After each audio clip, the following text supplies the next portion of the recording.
are up and running.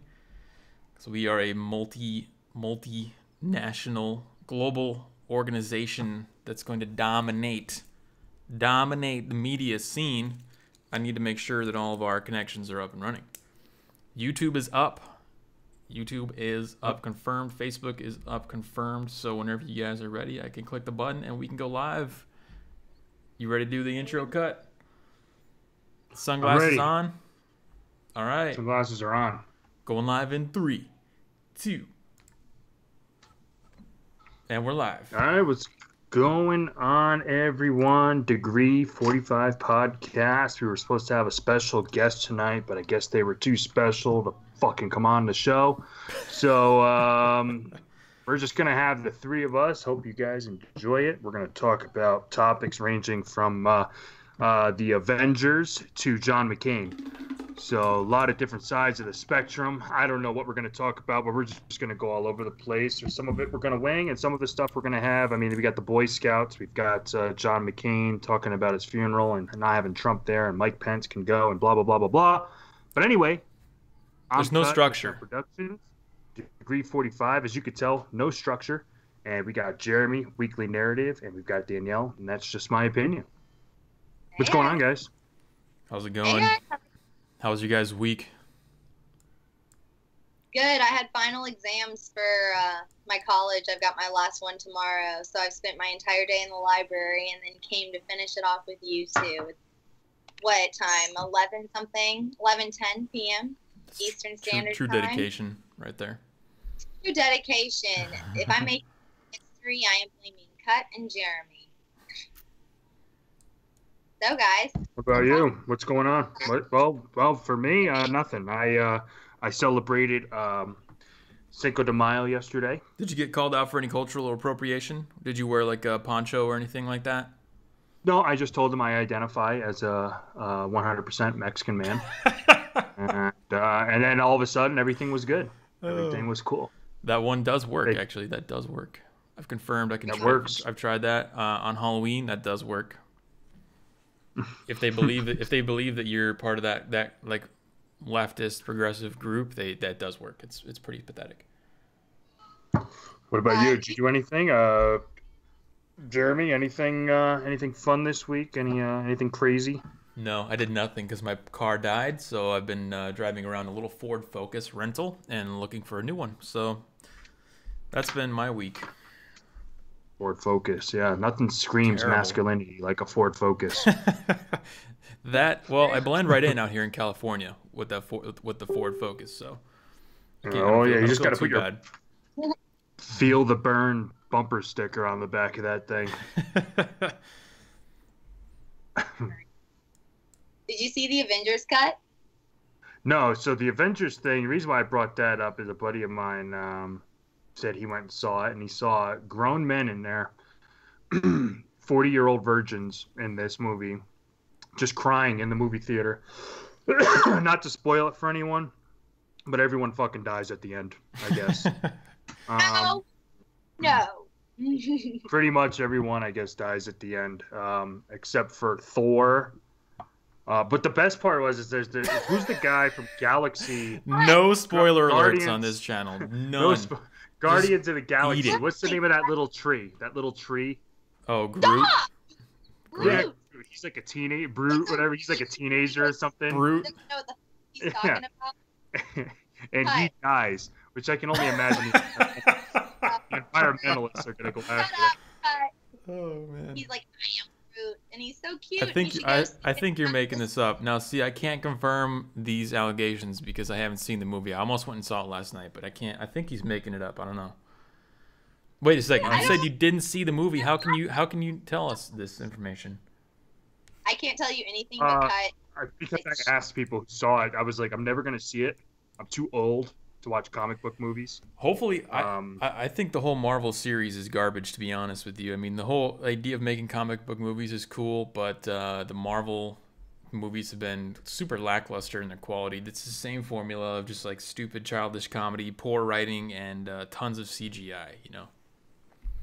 And, dude, this movie was so good last night. Like, It was really good. It was a 2.5-hour movie that I could sit and watch. What was? It The Avengers. It ends in a different You way. saw it? Whatever. Oh, you did see it? Yes, I went and saw it last Oh, night. I thought you Has said you anyone- didn't see it. Oh. Okay. I thought you were mad that I did see it. I saw it fucking last Yeah. tree died. He is so cute. That's why he's in the movie, because people think he's cute. Oh my gosh, I'm really. And Chris Pratt, speaking of cute, Chris Pratt dies.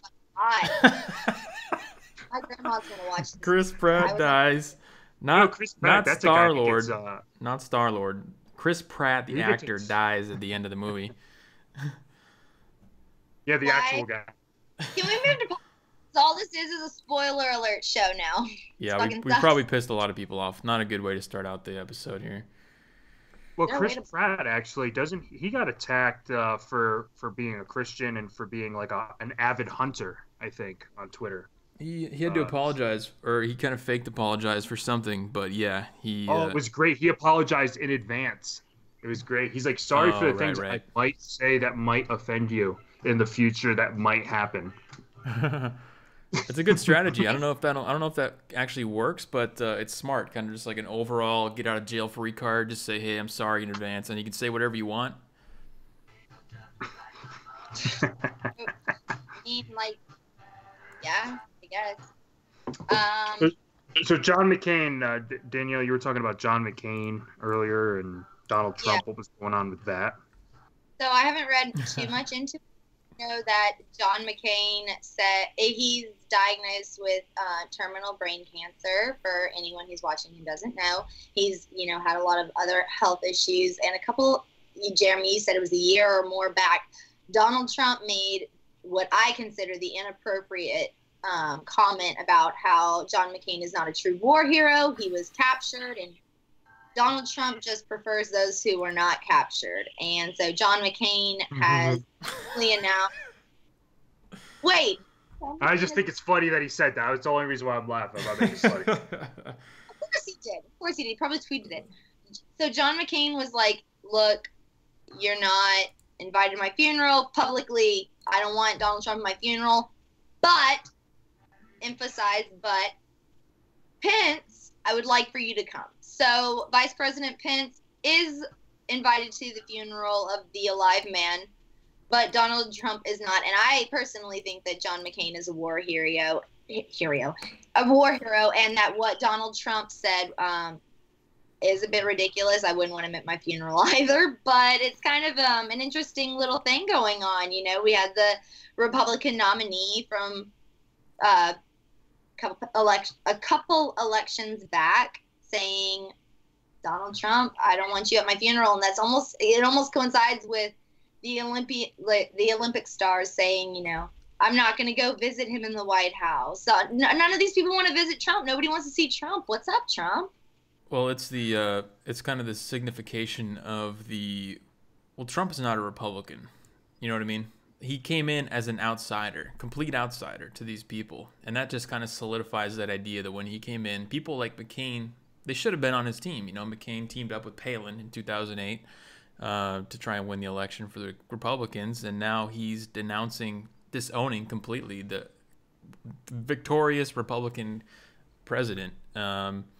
It just kind of shows to me that I don't think it's a reference to McCain's character at all, but it's just the fact that Trump has separated himself on paper anyway from the conservative, what we see as the Republican Party. And this is kind of, maybe it's a little symbolic because McCain is dying, and maybe, with Trump coming into office and smashing all of our status quo and the, expectations, McCain's death is going to represent the death of what we used to consider to be the conservative Christian Republican Party. Maybe, that's kind of symbolic in a way. With Mike Pence's invitation to the funeral of John McCain, you see the similarities in their personalities, and obviously Pence is a little more, I don't want to say the term radical, but they've got the conservatism, they've got the Christianity, they've got the He's religious, you know, yeah.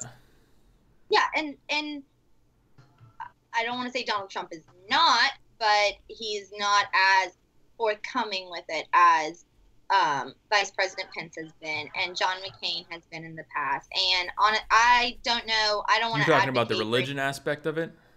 Is that what you mean? Religion, conservatism, like everything. I mean, primarily religion, yes. More so than anything. Yeah, I mean, probably the religious aspect. Donald Trump, above insulting John McCain through the words that I've read that he has said about John McCain, he's not representative. Things that I Cut. You need to turn the music down a little bit. Sorry. I like it, but every time the music gets caught by your mic, it cuts Danielle's volume. So that's weird how it does that when one of us talks. It's or Skype. types, Skype is terrible in that aspect, but we're working around it because we adapt.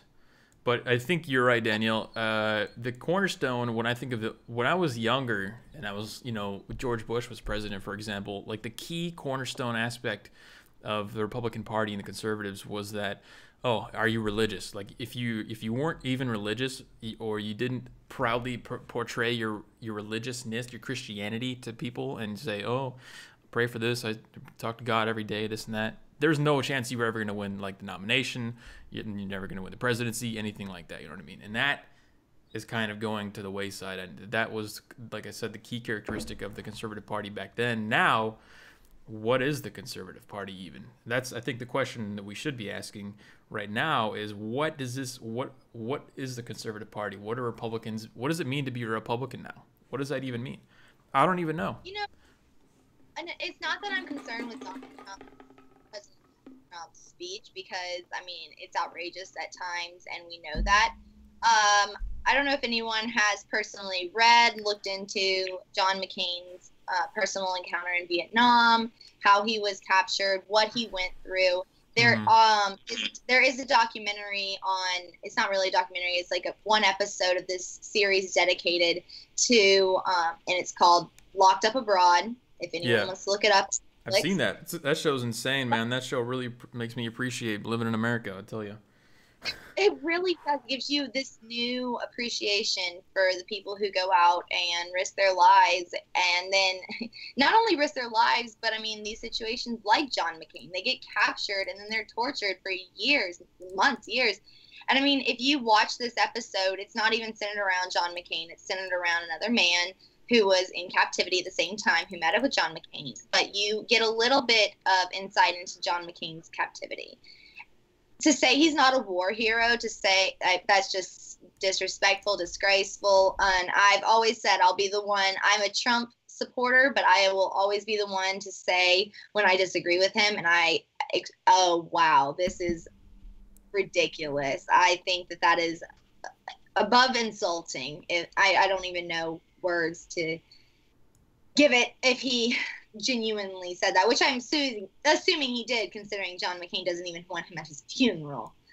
Well, yeah, if you've been through something like that and someone kind of makes fun of you for that, when you know that they couldn't possibly understand what you went through, it may leave a lasting emotional impression to the point to where you say, I don't want this guy at my funeral. But is that even really a big deal? The fact that he doesn't want Trump at his funeral, I don't think so. I don't really think that's newsworthy. I think it was pretty obvious from the get-go that Trump didn't, or they didn't like each other. So it's like, the news to me is that McCain's dying. I don't think it's newsworthy that McCain says that Trump doesn't want him or he doesn't want Trump at his funeral. I don't think anybody really cares or is surprised by that. But the fact that McCain is dying, I think that's a little more newsworthy. That is the news. Is John McCain is dying. You will read through it in all of the. It makes me sad to say it almost. You'll read through it in all of the, Fox articles, CNN articles. They talk about it's not just brain cancer that's consuming, his health. It's different little variables. And I mean, he's not withering away, but I mean, in a sense, he is withering away. He's dying, and he's saying, I don't want the president at my funeral. Regardless of that, that's what the media is going to hit on. But John McCain, let's just say it on this show. I don't know if Cut or Jeremy agrees with me on this because we didn't discuss it in advance. John McCain, true war hero, 100%. And I would personally thank him any day, captive or not. He's not a war hero, okay? He's not a war hero, okay? I prefer people who don't get caught, okay? I just prefer people who don't get caught, okay? Are you kidding me? Please. No, I want Yeah, sure, he's a war. I don't know if he's a war hero because there was also stuff that he also gave secrets to the enemy, supposedly. So I don't know. But then again, I also don't know what I would do if I was getting anally probed by the enemy. So I don't. Yeah. I don't know what kind of things happened. I'll just say that there is a good argument. I'm not going to make it. I'm just pointing out that this exists. There's a good argument that he's a treasonous, traitor to a large degree. So I don't know. I don't fully understand those arguments behind that because I've never been interested enough in McCain really to know. I have read it at certain points, but I can't remember exactly why. It touches on what Cut was talking about, but it's not unanimous that everyone thinks he's a war hero. I'm just saying. Well, from what I've read and from the things that I've seen, I haven't read about his treason, any of the treason. None of the treasons? None of the treason allegations? Treason allegations that John McCain has come across in his career or his lifetime, but I have, seen what he's done as far as Vietnam, as far as serving our country, and I think that deserves a lot of respect. And I think that every man who serves our country deserves a level of respect, regardless if they're captive or not. And I think that, especially coming from the President of the United States, that is a disrespectful comment to say. We got to get Adam Kokesh, who I interviewed before, on here because he served in the military in Fallujah as a Marine. He's a big-time libertarian, almost anarchist, and or an anarchist possibly. I mean, he's fine. True with libertarian. That. Sure. Yeah, a true libertarian without any government. A big L libertarian, not a little L. Yeah, and he would definitely do a good job as far as talking to you about what it means to serve the nation, because he doesn't feel what he did going overseas was something worth being thanked for. And that's coming from someone who's in the military. Or somebody else. You're saying that he doesn't feel that John McCain's going overseas? He would say people that go overseas and fight for our country are not fighting for our country, but they're fighting for big banks, politicians. Military-industrial complex. It's a military-industrial complex that it's not for the citizens such as ourselves, even though that's what we aspire them to be and what they aspire, I guess, us to be, but and what they feel like they're going over there fighting for. But you'll hear from a lot of people who served in the military, and I never served in the military. I'm thankful that we have a military, and I'm thankful for all that they do, so I don't want to get this taken out of context. But there are people I talk to who have served in the military who don't feel that they were serving for the greater good of this nation. They feel like they were serving for war profiteers, propaganda, and politicians with deep pockets and money. I think that's... Maybe I'm wrong. No, I don't know if it's had to do anything with my relation to libertarianism or not, but I've always felt that for a long time. When I remember when we started the war in Iraq, seeing the video footage of, the bombs going off at night. And, after that, I started to question, why exactly are we at war with someone? I remember I was a comedian. I can't remember who it was, but the premise was, if we're at war, what does the enemy military uniform look like? Like flip-flops and a T-shirt? Is that who we're at war with? Is that what the military... Because that's who we're killing. That's what the people look like that we're killing over there. It's not a real true war. We're not fighting. People in America aren't at risk of being attacked by guys in flip-flops over in Afghanistan. You know what I mean? Now, it's understandable that we want to go over there and shut down their capabilities to launch a terror attack on us. But the fact that we've been there for, 15 years or something like that now, it's you got to question whether or not there's something else at hand. And then the number of other wars and occupations that we've started since then and before then, it's it should at least make you wonder if we're really fighting to defend ourselves, or if there's ulterior motives at play. The United States has gained from different wars, has gained different benefits, such as economic gains, so on and so forth. The Iraq War. There's been a lot of economic gain for sure. Sure. Following World War II, we were the biggest economic power in the world. We were the only superpower in the world following the Cold War, the end of the Cold War. But and we still are to this day. But I think that if you I don't know. It's just, I was talking about this in one of my classes, Jeremy, what you were just hitting on, and it's not. I don't know if it's all about economic gain. We talk about going into Iraq following, the 2001, obviously 9/11. Everybody knows 9/11. George W. Bush sent us into war. Following that, it was, months later, but the whole nation was kind of rallying around the flag, like, hey, send us to war. We want to do this. We want to, defend our nation. It's a term, and it's a literal political term, rally around the flag. And it's where the nation just comes together and unifies and says, basically, we're done with this shit. And that's kind of why I think that George W. Bush felt the support behind him to send our troops to Iraq. And beyond that, I don't know, beyond that, you mentioned Iraq, Jeremy. Beyond that, I don't support every foreign military action by any means.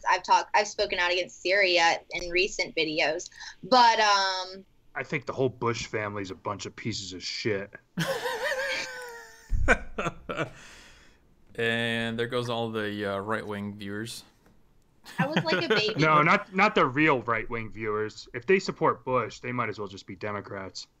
I was a baby. I wasn't a baby, but like baby politician mind when Bush was running, and then I was a baby, maybe not even born, when his dad was in office. And the Bushes, I've heard, you hear it both ways. It's either and it's from right-wing people. They either hate him, make fun of how, silly, babyish, childish he is, or they love him. His approval rating before 9/11 was like in the trenches, and then following 9/11 went up into the 80th percentile. And it's interesting what tragedy and crisis can do for a president. Well, I was just gonna say, it's about time for another tragedy and crisis, because first of all, a lot of people don't even remember or understand or live through 9/11. And I didn't really fully understand this until actually one of the girls I dated, she told me that when she was younger, she had to be like educated about what happened on 9/11 because it happened when she was so young that she didn't even remember it. So all these kids coming up now, they don't even really fully understand what 9/11 was. They didn't see it on TV as it was happening like we did. And on top of that, that was number one. Number two is the fact that Trump, he's shown, I'll give him credit, he's shown multiple times now that he's apprehensive about engaging or starting new conflicts. Now, the Syria thing, so far, it turned out to be exactly what I suspected it was going to be, which was he was just going to shoot some Tomahawks over there, make the shareholders for these missile companies happy and give them a little bit of a stock boost, and then pull out. That was it. There was no conflict started. But if there was something big enough, like you're saying, a tragedy or crisis that's big enough to warrant that, then we will probably have no option but to engage in that kind of conflict. So is it time for another conflict? Are we due? It's been like 15, 16 years or whatever. 17 years. As the number one superpower, and it's not even the number one superpower, it's the only superpower of the entire world. You learn at least I learned in my college, you have obligations, responsibilities. The president obtains these responsibilities, obligations as the leader of the number one and the sole superpower of the entire world. So when things such as the Syrian crisis, you've got the civil war going on, it might not involve us, but you've got 40 plus children being attacked with chemical weapons. I was against the invasion, but I knew it was inevitable, and I don't know if that makes sense, but I'm speaking from textbook knowledge. The U.S. being the #1 superpower in the world. Besides, I don't know if so you're saying that we do have some responsibility to be like the policemen in the world, is what you're saying in a nutshell. To some degree, but in a sense, it depends on what we're gaining from the country. If you look back at the Rwanda crisis of Africa, where there was a genocide between the Tutsis and the Hutus, the two different, the rebellion group and the group that was backed by the Europeans back in pre-colonial or time. I mean, it was justified genocide based on ethnicity, and it was justified, and the United States, we didn't intervene into this genocide that was occurring, and it was 5 times the rate of the Holocaust as far as killings go in South Africa. Well, that's kind of my point. Yeah, is that if there's no financial, what are we getting from? Yeah, if there's no financial gain or something that we get out of it, there's no oil. There's no oil in Rwanda. That's why I don't think there is anyway. But that's why we didn't go over there, roll up with our tanks and say, hey, all right, whoever's leading this place needs to get out, and we're gonna take over for the next 15 years. So yeah, it's. I really like it. It was 100. I just took an exam on this. Funny enough, on Wednesday. I want to highlight and stress one of the points. 5 times the killing rate of the Holocaust was occurring in Rwanda, South Africa. Mm-hmm. A genocide and a civil war, and the United States did not intervene, did not impose, there was no UN, there was no intervention for these people. And when you read in depth about this crisis, about this genocide, and it's funny because I didn't hear about the Rwanda crisis until my college education. You don't hear about these things. They're not in the mainstream media. And as a conservative, I would say, I don't like to be involved in different foreign crises, but at the same time, a genocide is something that I would say, hey, let's get involved in versus what we have gotten involved in because of what we're gaining from the countries that we're, There's nothing to gain in Rwanda. There's nothing to gain in Venezuela. There's nothing to gain in North Korea. Any of the places that really need help, there's nothing to gain from. You know what I mean? And then you have to ask why we're so focused on the Middle East. Is it really terrorism? I don't know. I don't think so. It just so happens there's a giant resource pool over there that we can utilize. So I don't know. Well, so to kind of touch on, and not to change subjects, but last week we were talking about switch it up. We were talking about Starbucks, the two African American gentlemen in Starbucks that got arrested. Did you hear what the settlement was? Philadelphia, $250,000 from the city. They're going to expunge their records. And they get $1 a piece, but $250,000 a piece to a charity of their choosing. But Starbucks, I thought it was scholarship. It could have scholarship, charity, maybe same shit. But the undisclosed amount, I guess, of Starbucks, what they're going to be doing for these gentlemen. I don't know if they're getting any money or if they're not getting any money, but they're poster boys now. They're the face of well they're not really I don't know, they're not really blowing them up too much, I guess, anymore in the mainstream media, but that was the last thing I heard about it. I guess right now it's pretty much dead until they have their sensitivity training classes. I was about to ask, they got the sensitivity training because we spoke last week about how the comedian was speaking. That's not enough, and it's funny how I don't want to call us a comedy podcast, but I mean, we make jokes, and we were joking about how it's too much.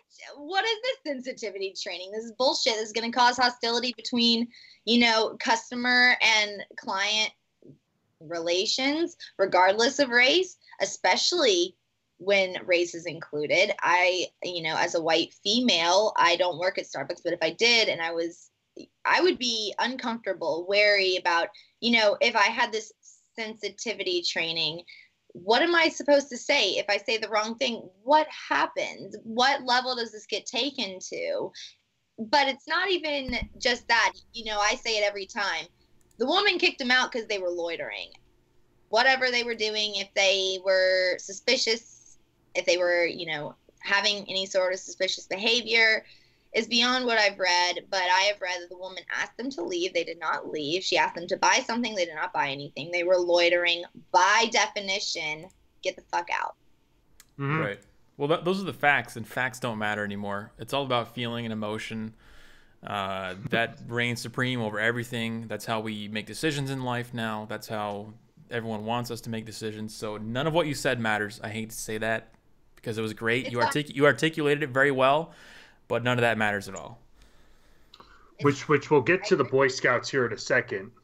But the other thing is, I'm just going to go out and say it. We were supposed to have, and I'll take the heat for this. We were supposed to have Vince from the Red Elephants, who flaked on me tonight. No one else, but Vince. Flaking is a snowflake thing, so I'm gonna go ahead and call you out on that, and you can call me a dick. And with your 300,000 followers, starting some but drama. I'm a little upset that you didn't come on tonight. I like what you do. I do support what you do. I wanted to ask you some serious questions and have a conversation tonight, but it's just not good. It's not good. I'm really not too happy about that. Which leads me to the next thing. What is alt-right? Who is alt-right? Why does that term get thrown around a lot? Is Vince alt-right? Who is alt-right? Give me an alt-right poster boy right now, because anytime somebody gets called alt-right, they denounce. Milo Yiannopoulos says he's not alt-right. Ben Shapiro says he's not alt-right. All these people get called alt-right. Who is alt-right? Is Gavin McInnes alt-right? Who's alt-right? I would call Ben Shapiro alt-right. But he says he's not. He says he's not alt-right. He says alt-right. He gets the most hate mail because he's a Jew. Yeah, before we can call out anyone for being alt-right, you have to define alt-right. So this is the biggest problem with the term alt-right. And I'll lead this off by saying that Eric Weinstein, the brother to Brett Weinstein, who's the one from Harvey Everwood. Weinstein. No relation to Harvey Weinstein. He came on Harvey Weinstein. Sorry. See, these guys are Weinsteins. That's Weinstein. Weinsteins are bad. He went on Twitter the other day, I think just a few days ago, and he coined the term alt-right, W-R-I-T-E, to describe journalists who flippantly use the term alt-right to describe people without A, defining it, or B, understanding what it is, or C, understanding having a thorough understanding of what the political views of these people actually are. So in the journalism sphere, there is no rules. You just call whoever you want alt-right. You don't have to define what the term means, and you don't even have to fully understand or link that person's actual beliefs to the ideology of alt-rights, because you didn't define alt-right, so you can't link the two. So what does it mean to be alt-right, first of all? And then you can say Ben Shapiro's alt-right or whoever, I'm in love with Ben Shapiro. As far as it goes, me calling him alt-right has nothing to do with me disliking him, disliking anything he says. If anybody in the comments wants to define alt-right for its word-for-word definition, if you can find it anywhere, let us know. Cut, Jeremy, I don't know what your definition of alt-right is. Anything that I've heard Ben Shapiro say is nothing even close to left-leaning. So one of the comments I see here is a guy said,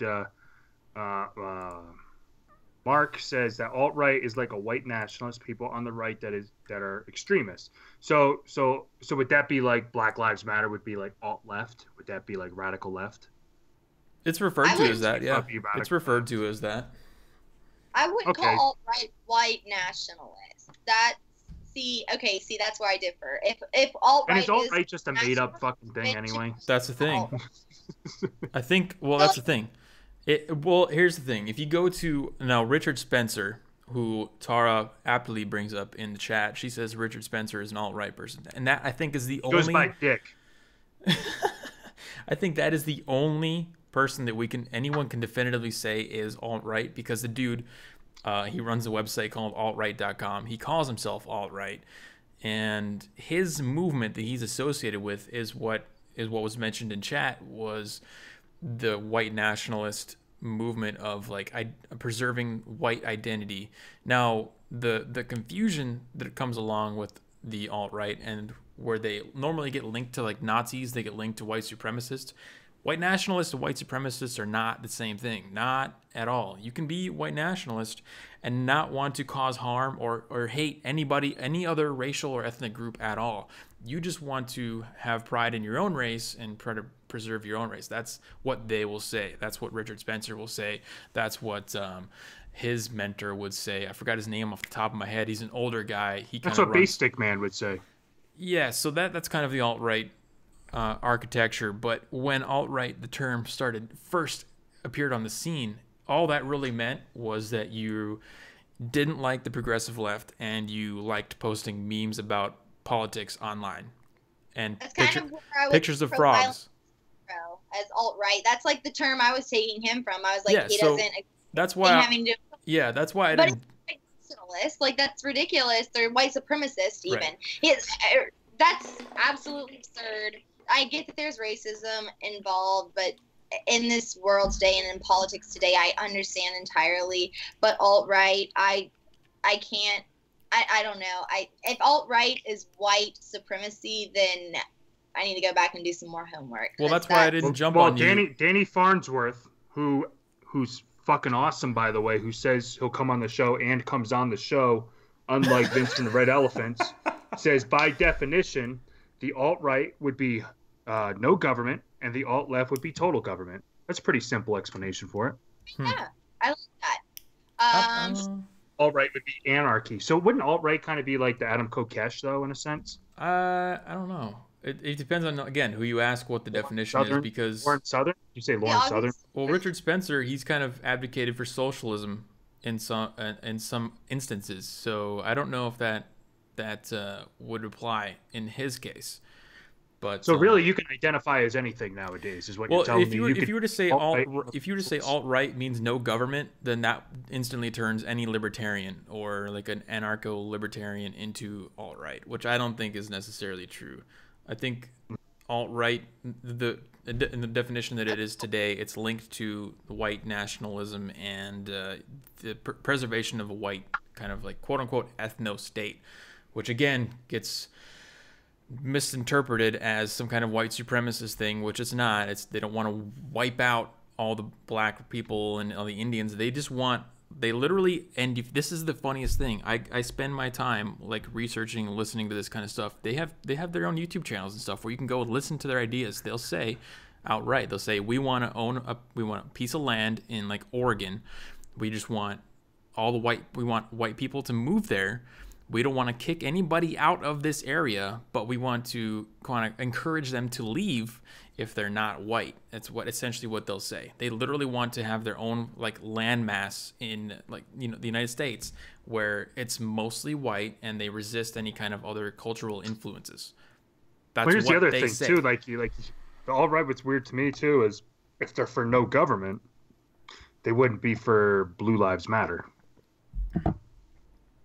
Yeah, that's exactly cut. 100% is if they were for no government. I mean, you can take that back to Aristotle. You can take that back to basic fundamental philosophy and these theories, the mind experiment theories, where they put these utopias up without law, without rule. It never works. So this alt-right notion, or this defining of the alt-right as wanting absolutely no government, I would say that's a little bit radical. That's a little bit extreme. If that is their true definition, I really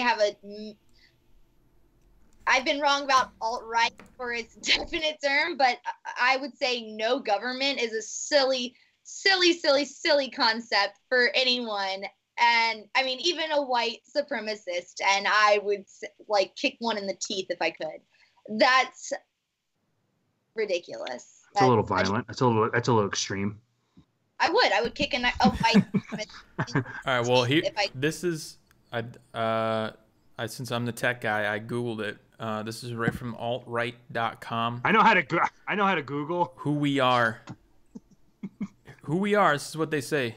Our aim is to promote information and discourse in support of Western civilization and draw attention to the imminent demographic threat of mass immigration, which is on course to completely erase the unique cultures and peoples of the Occident, Occident. I don't know what that word is. Some kind of weird alt-right word. We seek to initiate a civilized, respectful debate about the failures of multiculturalism and the destructive impact of some other alt-right word that I'm not even going to say. So, yeah, they're kind of anti-multiculturalism. They're going for more of like a homogenous culture type thing, it sounds like. Just, you know, right from their website. I take back Ben Shapiro. If you're listening, I still love you, and I'm sorry you're not alt-right. I am sorry you're not.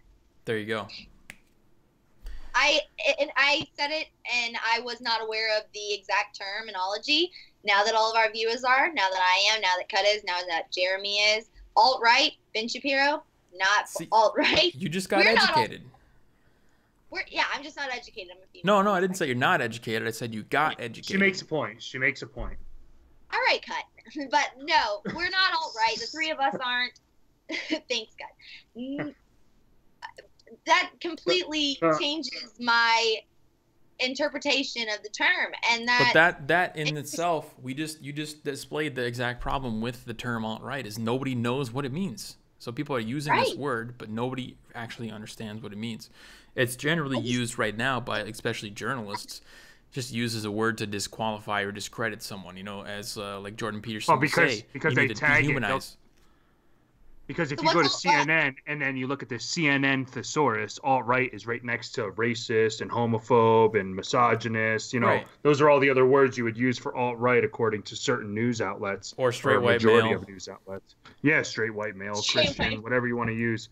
That's pretty much what they use it as. They use it as like conspiracy theorists. That's another one. It's like has a negative connotation to it. Right. I don't understand why we don't use that word against. When I say we, I don't mean like, you know, a political group, but why doesn't the term conspiracy theory or theorist get used against the progressive left? Like, especially like Black Lives Matter, or they say there's this patriarchy. Isn't that a conspiracy theory? Isn't the idea that black people are kind of targeted by police? Isn't that a conspiracy theory? Isn't there a conspiracy theory that we're targeting black people through the drug war, or that we're not paying women enough? Isn't that a conspiracy theory? Like, why aren't we using that word more? I've been wondering that lately. It seems like that would be a good way to discredit those ideas, because then we'd be fighting in their arena, and their arena is using basically, pretty much a conspiracy theorist if you question the government's agenda. Anything to do with the government and their narrative. And what's going on in government and I what don't link news it to the government at all necessarily. Media. Well, if you look at the actual definition, conspiracy, it means there's some kind of hidden agenda, and then you have a theory, which is an idea that's unproven. So you have an unproven idea about something that's going on, and it just means that it's an idea that you can't prove. So UFOs, conspiracy theory. I can't prove that they're hiding it, but I think that UFOs exist, so there's a conspiracy theory. Same thing with Black Lives Matter. You can't give me any data that shows that black people or cops actually hate black people. Women. Is there any data or not enough data? Well, it just has to be observable facts, in the realm of acceptable common knowledge or fact. I think so you have to be able to demonstrate it somehow that it's in the realm of reality. Right. I think conspiracy theory, that term conspiracy, and especially when it's conspiracy theory, the other term theory, I think that it almost terms this, I don't want to say impossible theory, but it's like these wild imaginations. It's almost like the Bigfoot, theory. It's what you think of when you think conspiracy. You don't think it's actually plausible. You don't think that it's genuinely a possibility that this is occurring, because it's a conspiracy theory. It's a Bigfoot theory. It's not a reality. I can watch conspiracy theories on Netflix all day about aliens and UFOs, and I'm entertained as anyone. But if we called Black Lives Matter's conspiracy theory, which I agree with you, Jeremy, by its term, I think that a lot of chaos and a lot of hell would be let loose, because it would almost... That's exactly why I want to call them conspiracy theorists, because there needs to be some cultural backlash to just saying. You can't just say that cops are all racist. You need to release like some documents from internal police documents that say, all right guys, we're gonna go out today and we're gonna arrest a bunch of black people because we hate them. And if that's on paper and you can show that to me, then I'll say, oh, okay, yeah, well, there's obviously a conspiracy against black people within police communities.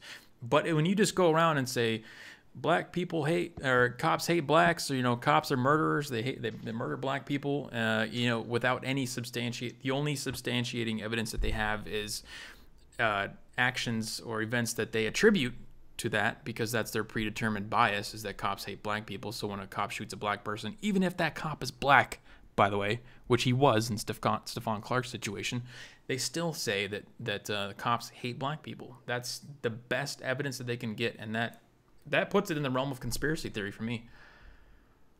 Oh yeah, I would 100% agree. I was gonna ask you, is that black cop a white supremacist who's shot? They will say yes. They will say, and this is no BS. They'll say. Well, they will say that. I mean, they did was what Owen Schroyer, when he went down to talk to I forget who the hell it was during some bullshit protest that we all know there's a million of them, and a woman actually said that Ben Carson's not black. Yeah. This woman said to Owen Schroyer, yeah, he's not a black man. Not only is he not black, he's not a black man, right. But because he wasn't Democrat. Because liberal. He's not on the ideological plantation. Yeah. But no. Yeah. They say that black cop, he's conforming with the white supremacy. He's conforming because he wants to fit in. So he's trying to prove himself that he can fit in. Oh, that's what they say to Jesse Lee Peterson. That's what they do to him. Right. Yeah. They'll call you Coon or Uncle Tom or whatever it is. It's so funny how they'll just use all these racial terms against their own people the second they step out of line, and then they call white people racist. You can't, right? You can't be, even if you're politically correct, even if you use all of the right pronouns, anything, you cannot in this day and age be 100%. I don't care what race you are. I don't give a damn. You're white, Indian, black, what you are. You cannot be 100% politically correct because you're going to offend someone. You are going to piss someone off by something that you said. That's even if you're a black American, you're going to piss someone off. You're not the only ones getting pissed. You're pissing other people off too. Well, you can't be, even if you're 100% politically correct, you're not. It's not possible.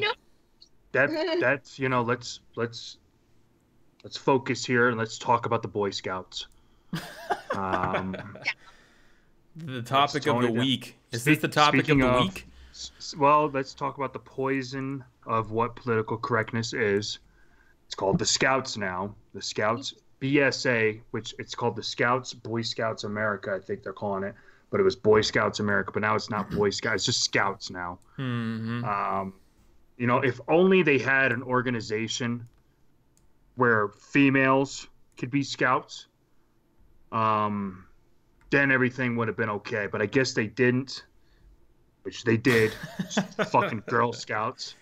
So now it's the Scouts, and I think Girl Scouts. I don't even know, because you keep hearing about Boy Scouts. I don't even know what they're doing to the Girl Scouts. So are the Girl Scouts still Girl Scouts? And then it's the Scouts. So it's Girl Scouts and Scouts. Right now it is, yeah. I think, but they're probably going to work to integrate that. Now that the whole changes have happened.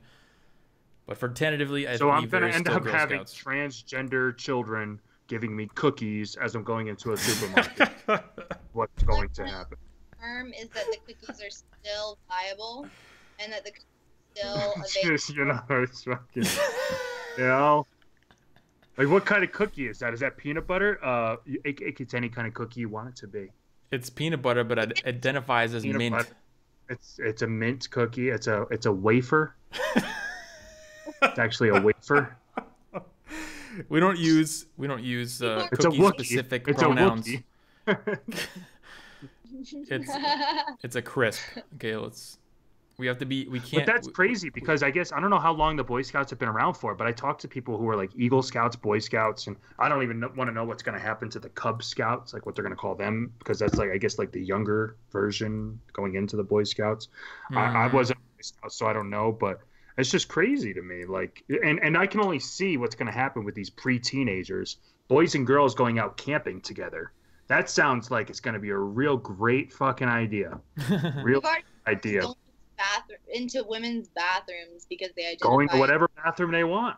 It's so. What is the whole camping thing gonna do a difference? Honestly, it's not gonna do shit. It's probably more safe because it's supervised by counselors. But I mean, these counselors are also advocating for the BSA. You're going to see girls sitting on urinals and guys sitting on toilets to take a piss. It's going to be just unbelievable. It's not going to make any sense.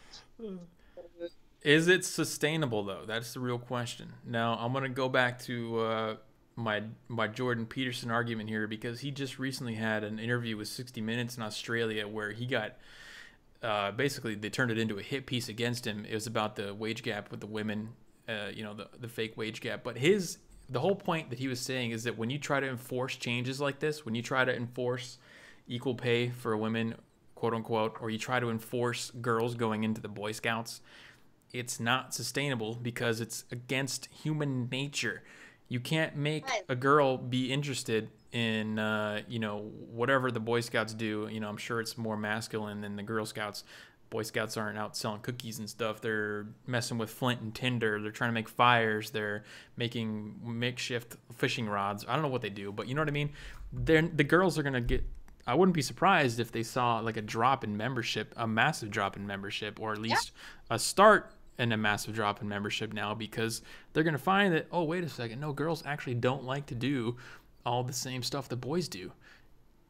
And it's not going to be sustainable over the long run because that's just human nature. We're different. We like to do different things.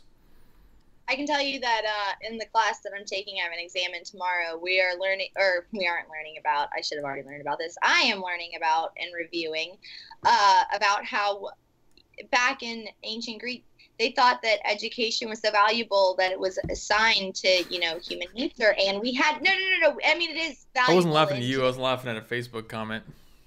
Oh, continue. So it's valuable, but they thought that it was so, I don't know how to term this, but we had to educate men and women differently because their human nature is entirely different. So you have to educate a man and a woman entirely separate. That's obviously not correct by our means and our definition today, and I don't agree with that at all, but it's funny from what we've come from. I agree with that, look back in history and be like, you've got philosophers who are saying men and women need to be educated separately, and then you've got 2018 where they're like, use the same tree to piss on.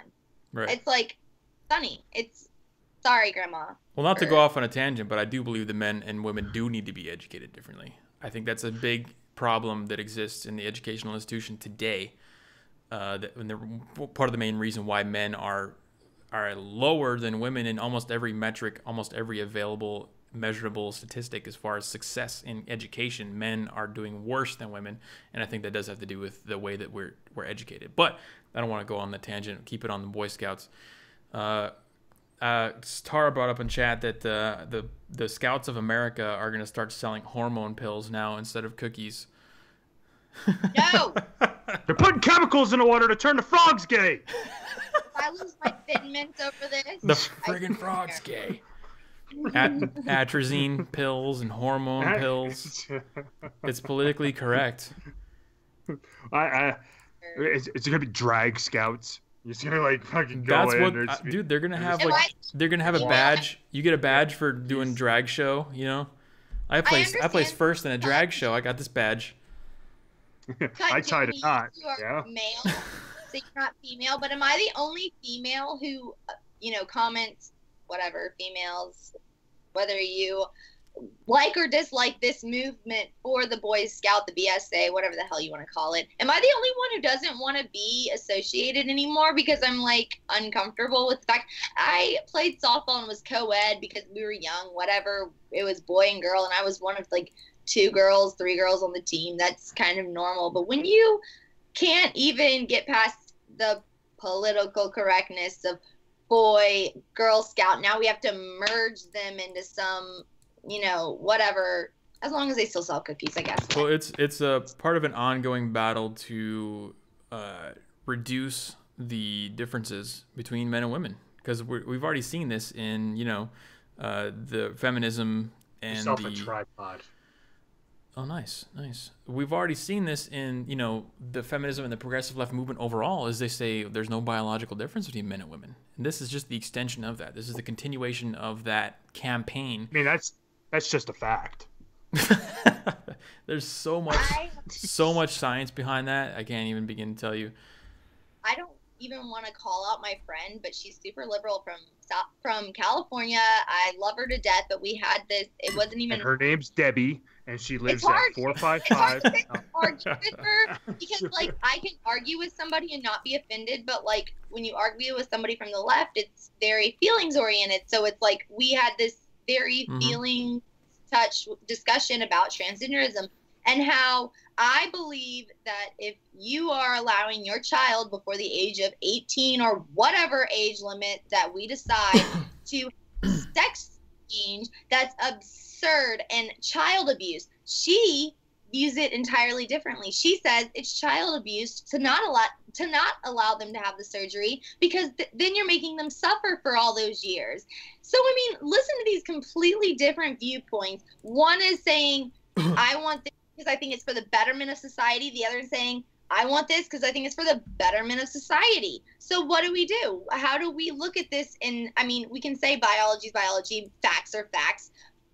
The left wants feelings incorporated, what the fuck ever. So how do we deal with this? Because I don't want to be in a Boy Scouts team as a female or whatever you call them. Can we just have them separate? Can I sleep in the tents with the females and sell cookies? Well, tie my own knots without the boys around. This is all, we have to keep in mind, this is all, it's a big experiment right now. Like, this has never been tried before. Nobody's ever kind of like tried. the Target bathrooms, right? A couple years ago when they did it to the Target bathrooms, remember it was a big deal with opening up the first transgender bathroom. That was the talk. That was the big talk a couple years ago, and now it's the Boy Scouts. Right. This is, I think, I don't think it's impossible at some point in the future that once we realize how much of a failure this is and how much this fad of the gender equality kind of whatever BS rolls over, that we're going to revert back. It's possible that we go back to Boy Scouts and Girl Scouts separately. I think I try to maintain that optimism that we're going to realize that this isn't going to work and that this will go back. I think all this progressive gender stuff right now is just a big fad. I think it will go away, and I think it's a highly probable that this could get reverted back once they realize how much of a massive failure it is. Not to challenge you, but it's not because I disagree. It's because I'm interested in what you're saying.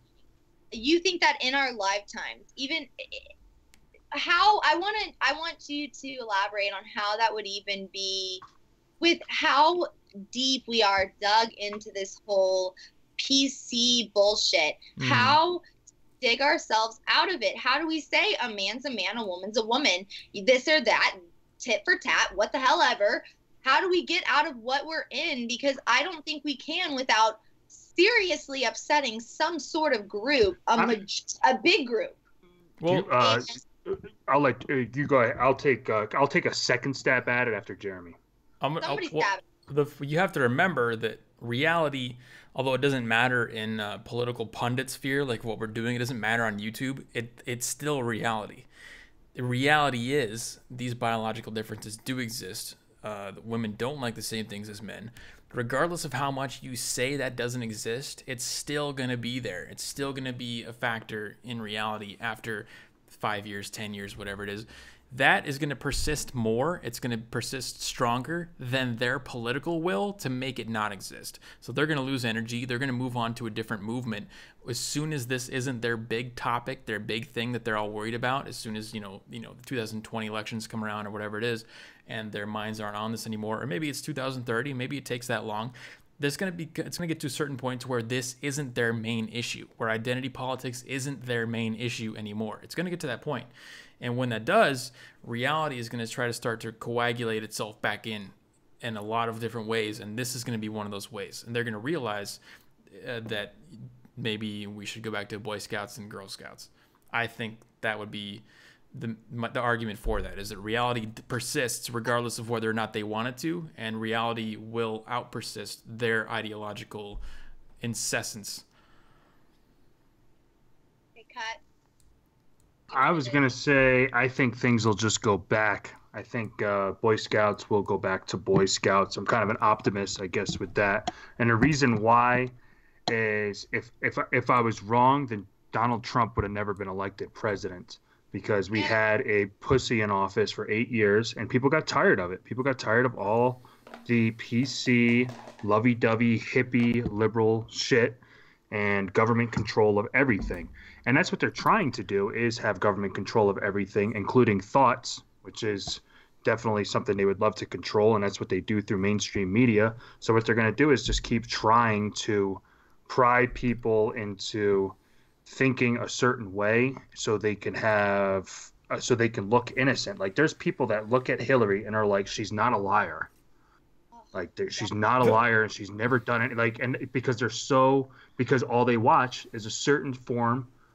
They get information, a certain information from a certain source, and that's ingrained into their mind. And it's the same thing with the right too. You see it on the right where they just get certain information. That's why I really don't like classifying myself as a Republican or a Democrat. I like to kind of use more like a free thinker because I'll call out Trump if there's something he does that I don't like. Like I don't like government spending on I don't like the certain things that he does. And so you're a follower of Kanye's ideology. You're a free thinker. I guess I'm thinker. A Kanye.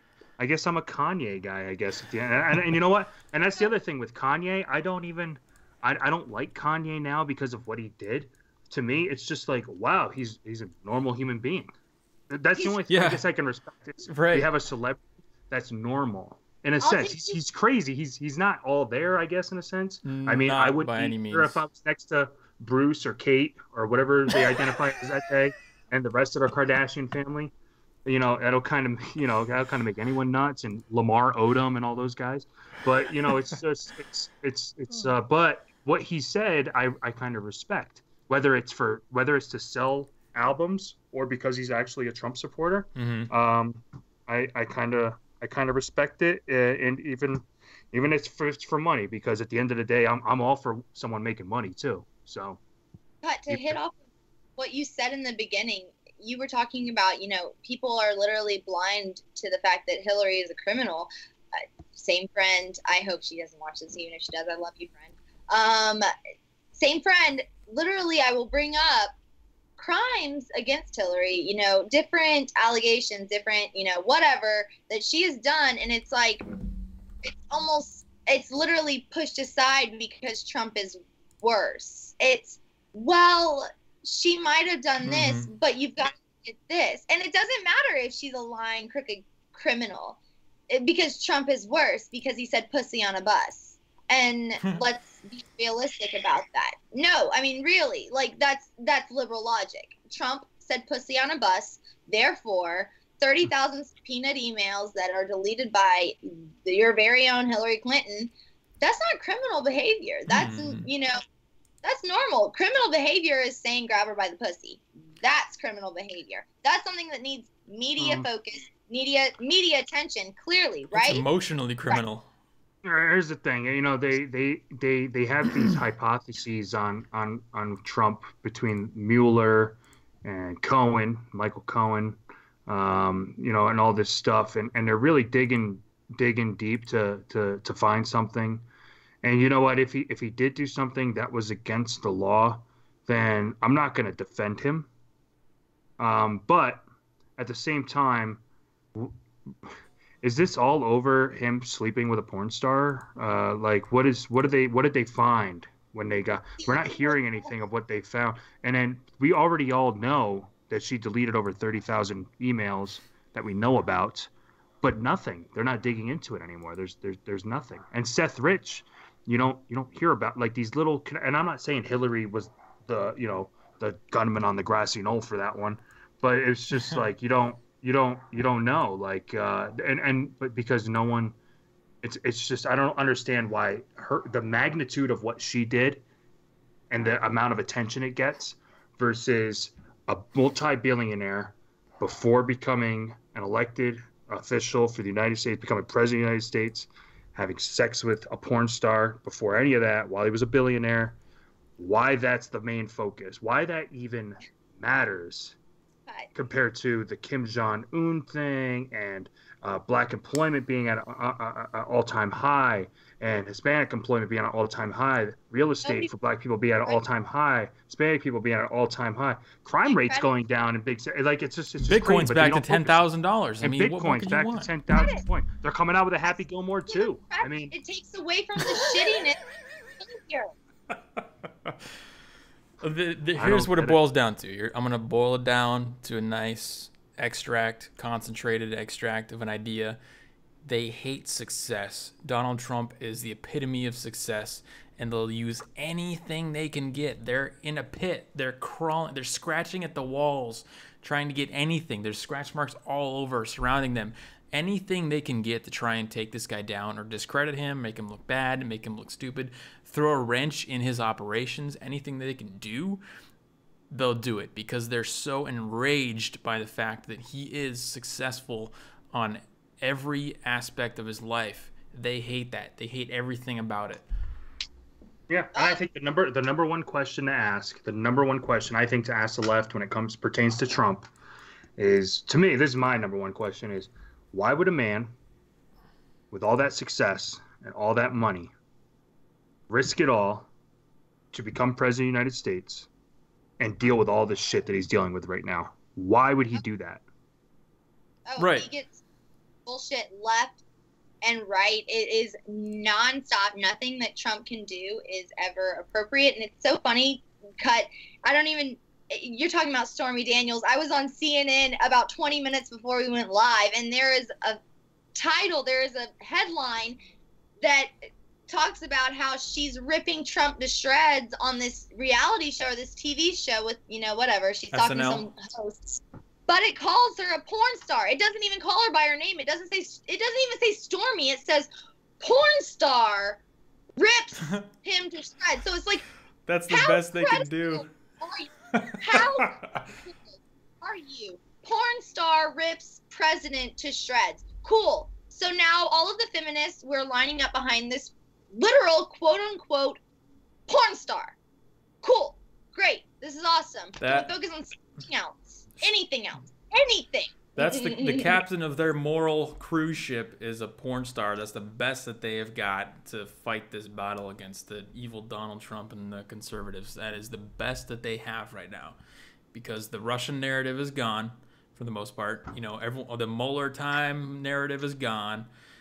Everything else is gone. So this is all they have. And she just went on SNL.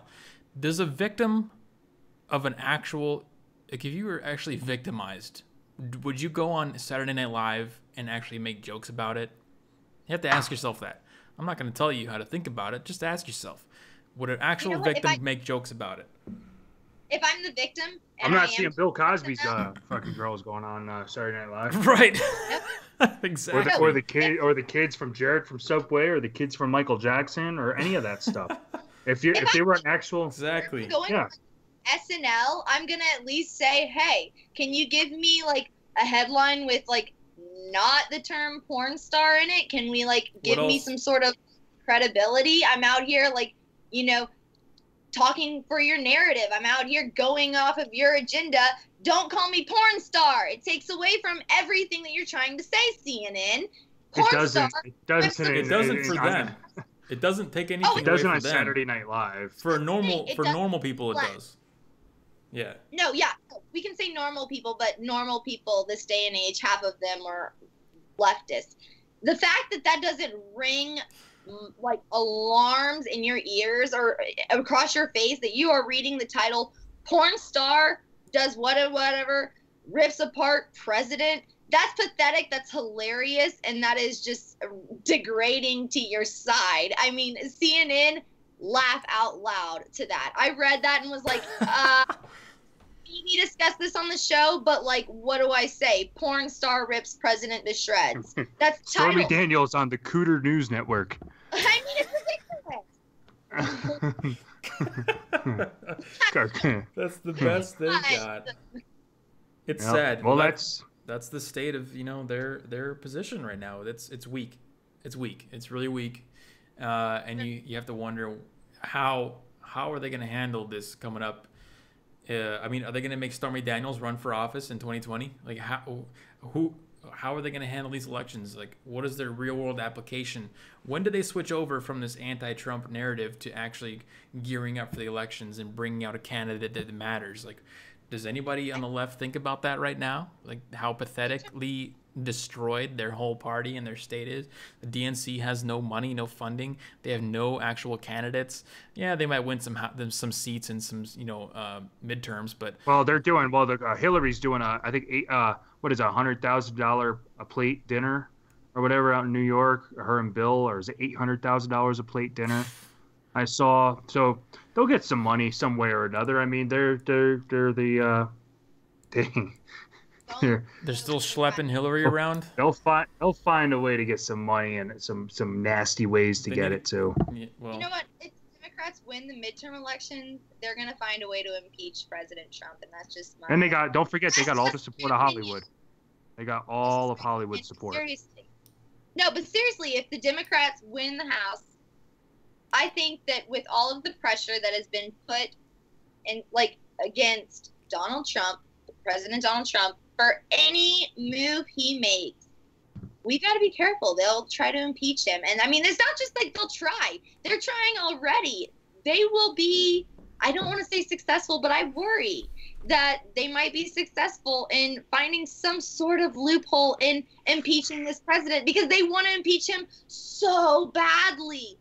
Oh, you know what? Here's the doubles. Here's the catch-22 though that they're not getting. Pence. Let's just say that happened. Let's just say that Donald Trump gets One impeached. word. Man, are they gonna get the fucking conservative nightmare that they never hoped that they had? And they would get Mike Pence. Religion. And they would get a guy who's a fucking outspoken Christian who's gonna come in. He's gonna electrocute all the gays. Are you a citizen? No, get the fuck out. And then so he's gonna really tear shit up. I think Trump actually does have a heart. I think, with the whole dreamer thing and stuff like that, I do think with the ones that were born here, he's come around a little bit. And I don't know, maybe I'm wrong. Maybe I'm starting to sound a little bit like a lefty, but I think I do think he does care about the ones who don't have a place to go and who grew up here. And that's why we're not seeing as quick action. But I do think the wall is something he's passionate about, and getting rid of and lowering crime rate and taking care of U.S. citizens first and taking care of veterans. But the wall's already happening. Let me wrap this up with a big picture for everyone to contemplate. So the big picture in this discussion anyway is, and we all need to think about this and realize that this isn't going away anytime soon. Regardless of whether Trump gets impeached or not, let's say he does, there's still a gigantic rift on a personal level between people who identify as conservatives on the right and people who identify as the left. The country is completely split right now, and one side hates the other side and vice versa. Everyone hates each other right now. Impeaching someone is not going to help that. Impeaching someone's not going to make that go away. You're just going to kick the hornet's nest. You're going to make these people angry. So how do we address and how do we handle the fact that the country is so divided and so polarized right now? Because regardless of who the president's going to be, it doesn't matter if the Democrats win the midterms. It doesn't matter who wins the next election for the presidency.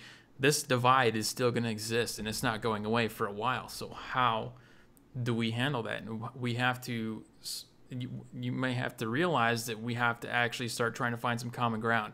We have to start coming together. We have to start looking at things that we can agree on and not look at all the things that we disagree on. Let's be a little bit more reasonable, a little less emotional. Maybe we can make some progress off of that. But the divide is not going anywhere. And regardless of whether you impeach him, we're still going to hate each other. Oh, yeah. Absolutely, we're going to hate each other. And that's the thing. It's like, whether Oprah Winfrey is damn president or not, we're going to hate each other. And you come in and they say, oh, a television billionaire, televised billionaire can't be president. And they're like, Oprah Winfrey, 2020. And it's like, it's not that they hate a particular type. It's genuinely they dislike Donald Trump. They dislike his agenda because it's not that he's a televised billionaire, because they want to bring Oprah Winfrey in who. That wasn't on my mind at all. I wasn't just like, oh, I'm voting for this guy because he had his own TV show and was a commercial real estate guy. I mean, no, that wasn't it. There was a lot of qualities he got from that because he knew how to deal with the media, and he's a businessman. And let's let a businessman run the country. And he was an outsider. But it wasn't. I wasn't like, yeah, I'm gonna vote for this guy because he was on fucking TV.